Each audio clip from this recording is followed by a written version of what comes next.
Good morning, good morning. I wanted to hop on the live feed because sometimes I go to do my morning motivation posts or my morning posts and I just feel like the stories don't cut it. The things that I want to talk about are a little bit too long for what I want to put in my morning story. And I am in a very deep part of expanding on my own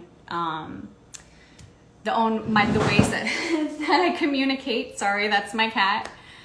The ways that I communicate, and stories is one of the big ones. But you're only limited. You know, most people don't want to go onto a story feed for this long, drawn out conversation. But this morning I wanted to come on and talk to you guys about the fact that if you have reached this point of my day and you've already seen the posts that I've put up on my stories, I've been awake for quite a long time this morning.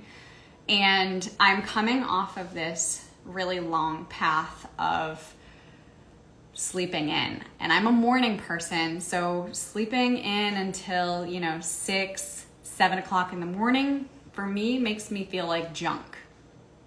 And undoubtedly, 2020 has been this really heavy period of time.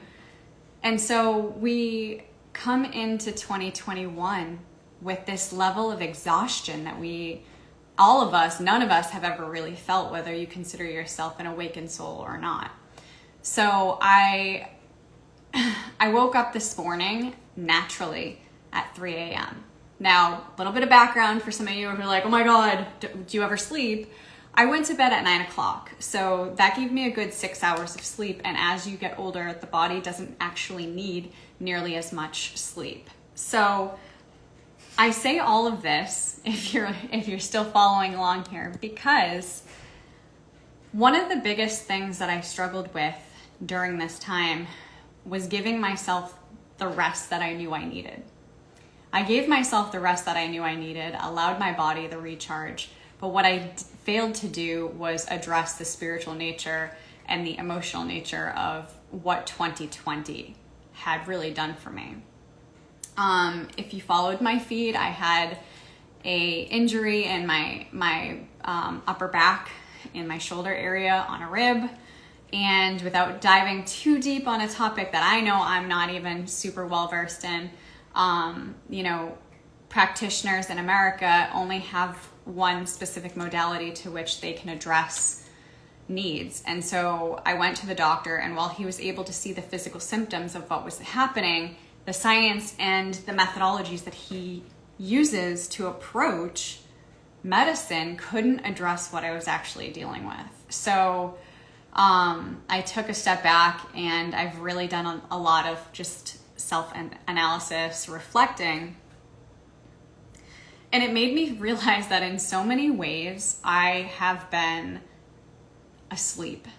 And I don't mean sleeping like I was, I just woke up at 3 a.m., but I mean asleep spiritually. And I believe that this is an important thing to address and for people to understand, because when we talk about spirituality and spiritualism, it's important to note that just like the mechanisms of the body itself, it goes through latent periods where sometimes you're connected to it, you're in tune with it, and others you're not, because naturally you need a rest to regenerate and rejuvenate.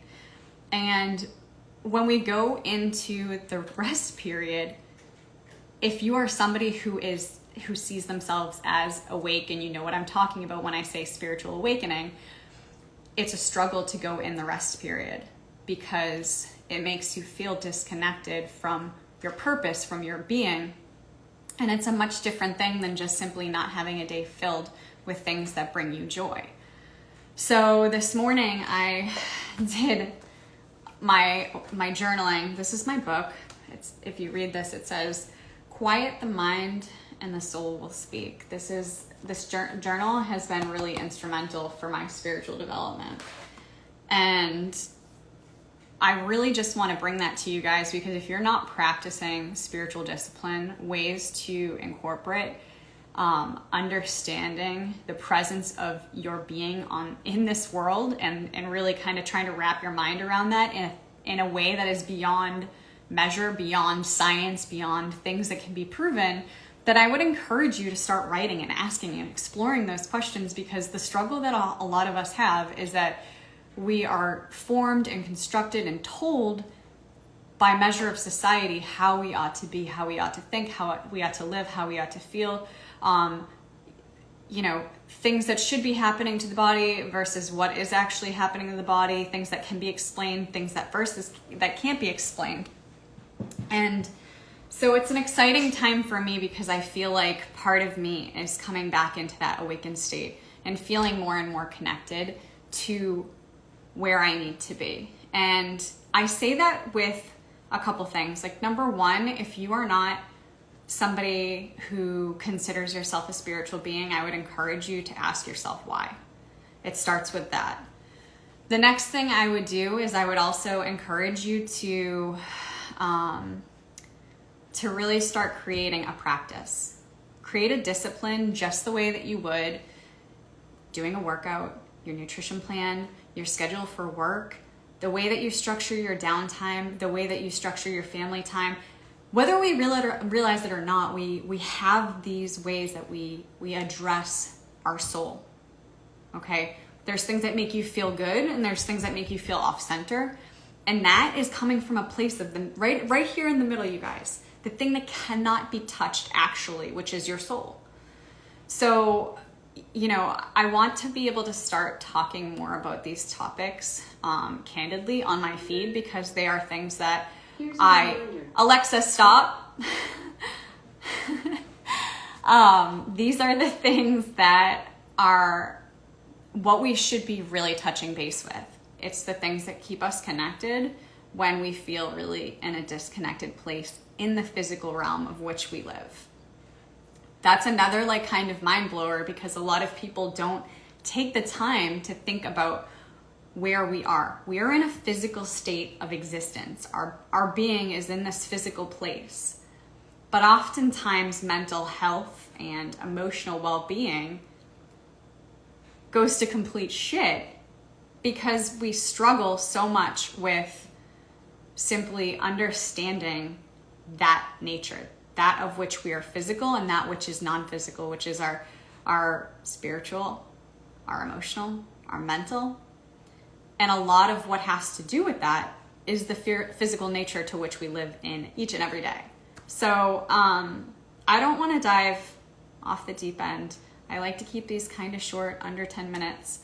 But it's kind of a place of where I am at right now. And if you watch my feed, it's also a big part of why I've had this major shift jumping on and doing my morning motivation posts that everybody has known me to do for years. I've been doing morning motivation on Instagram for at least 3 years. And what I am starting to notice in the pattern of this is, because it's important to understand the seasons and the patterns of our lives, is that every January it gets difficult, okay? It's because I know for me, January is a time of not necessarily reset, but kind of recalibrating things. It's readjusting. And so it takes a little bit more measure and a little bit more work, and that to which equals energy. So I take a step back in the January-February timeframe of morning motivation, simply because I need to allot my time, the space to reflect, to decompress, and to be able to come back and serve you guys that morning motivation, that dose of inspiration each and every morning. But it's filling up the cup of oneself to do that. So create a spiritual practice, a spiritual discipline in your day. It can be something simple as journaling. It can be taking time to sit in stillness and in quiet. I am learning in my yoga teacher training that sitting in stillness is incredibly difficult, but if you can even do it in small doses at a time, it's really, really impactful for how we can tackle other things that happen in our lives. So find a way, make a promise to yourself today to begin creating a spiritual practice if you're not. If you're already doing a spiritual practice, I would encourage you to give me a shout, when I post this. I'm going to post this down in my my feed. Give me a shout. Let me know, what is your spiritual practice? What are you currently doing? Or what is something that you want to work on? Because truly having accountability to do that is important. And you best believe that if you post something down below to let me know that you are working towards that for yourself, to better yourself, I will help keep you accountable. I want to wish you guys a beautiful day ahead. Stay in good health and in good spirit.